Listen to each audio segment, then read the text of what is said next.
الرحیم۔ سو تدابیر کی اے قوم مگر یہ ہے ایک تدبیر، مل کے دنیا میں رہو مثل حروف کشمیر۔ اور پنجائے ظلم و جہالت نے برا حال کیا، بن کے مقراض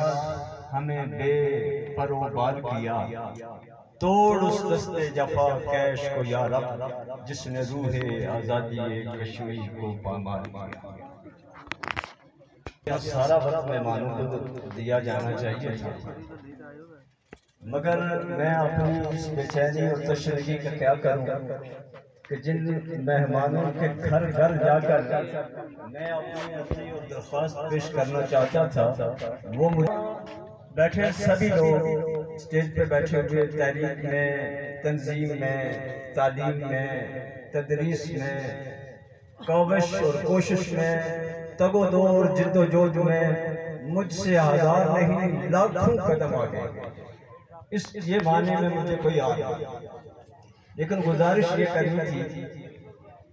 میری نظر مجمع کی قلت و کثرت کا بھی اس لیے نہیں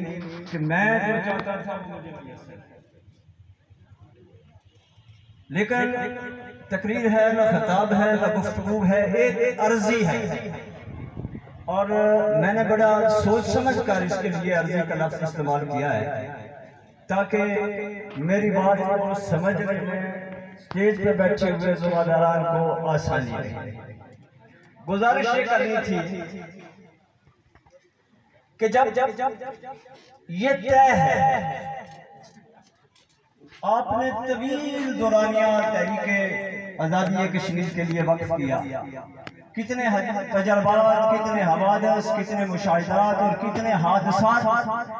آپ کی نگاہوں سے گزرے، بلکہ آپ خود ان حادثات کا شکار ہوئے۔ جب یہ طے ہے کہ تحریک آزادی کشمیر کی تکمیل صرف اور صرف نہ کوئی وکیل، نہ کوئی جج، نہ کوئی منصف، نہ کوئی پڑوسی، نہ کوئی رشتہ دار، کشمیر کی جنگ جب یہ طے ہے کہ کشمیریوں نے لڑنی ہے، اور یہ بھی طے ہے، موجودہ ایکشن کمیٹی نے یہ بھی طے کر دیا کہ قوم کے اندر یہ پوٹینشل بھی موجود ہے۔ جب یہ ساری چیزیں طے ہیں تو پھر دائروں میں تقسیم کیسے، پھر اجتماعیت کی طرف کیوں نہیں بڑھا جاتا، پھر ہمیں الگ الگ گروہوں سے نکل کر ایک قوم کے لیے کمر بستہ کیوں نہیں ہوا جاتا، پھر ہمیں مختلف حالوں سے نکل کر ایک چاند بننے میں دیر کیسی۔ میں آپ کو یہ بھی بتانا، آپ کی علمیت کی توہین سمجھتا ہوں کہ موجودہ علاقائی اور عالمی حالات کیا ہیں، اور تحریکیں چلانے والوں کی وہ عقابی نظریں ہوتی ہیں کہ وہ عالمی حالات اور علاقائی حالات سے اپنے لیے سود مند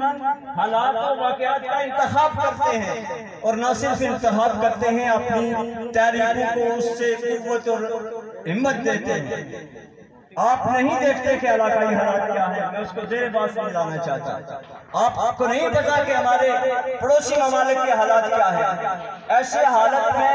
جو کام آج ہم کرنے کی پوزیشن میں تھے،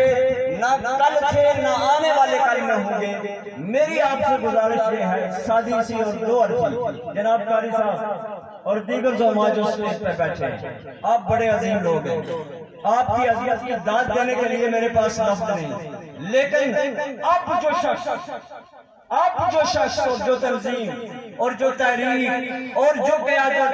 اس قوم کو ایک مٹھی میں بند کرنے کے لیے نکلے گی، اس کا ہر قدم مبارک ہوگا اور ہم ان کے قدموں کو چومیں گے۔ بس یہی میری گزارش تھی، آپ تک پہنچی، مجھے امید ہے اس کا کوئی مثبت جواب مجھے ملے گا، وما علینا۔